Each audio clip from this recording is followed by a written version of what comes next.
Hello and welcome to Star Academy. In this video lesson, we will explore the difference between essential and non-essential clause. This video will enable you to understand essential and non-essential clauses in English.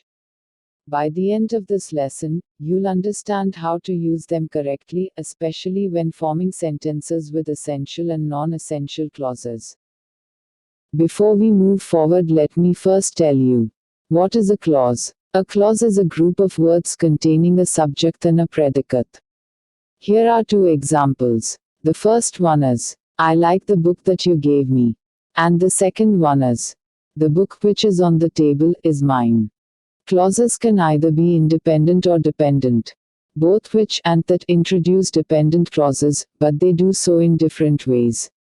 Let's explore these differences by focusing on essential and non-essential clauses. Moving to the next slide. First, you must know what are essential clauses. Essential clauses are those that provide crucial information needed to understand the meaning of the sentence. An essential clause, also called a necessary clause, is a dependent clause that provides crucial information about the noun it modifies. It cannot be removed from the sentence without changing the sentence's meaning.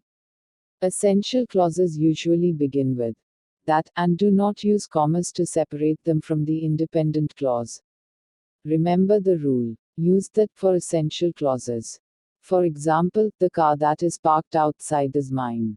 Here, that is parked outside identifies the specific car. Essential clauses, also known as restrictive clauses, give us information that is necessary to understand what we are talking about. In such sentences, we use that. For example, the car that is parked outside tells us exactly which car we are talking about. Without this clause, the sentence wouldn't make full sense.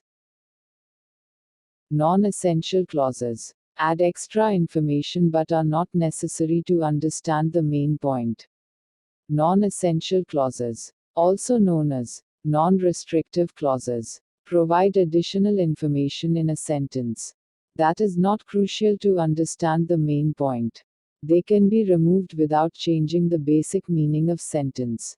Non-essential clauses are typically set off by commas. Remember the rule. Always use which for non-essential clauses.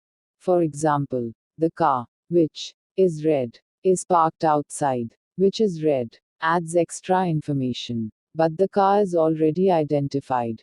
In this sentence, which is red, is a non-essential clause, providing extra information about the car, but not essential to understand the main point, that the car is parked outside. Non-essential clauses, or non-restrictive clauses, give additional information that isn't required to understand the main point of the sentence. When adding this extra detail, we use which. In the example, the car, which is red, is parked outside. The clause, which is red, gives extra information, but it isn't critical to identifying the car.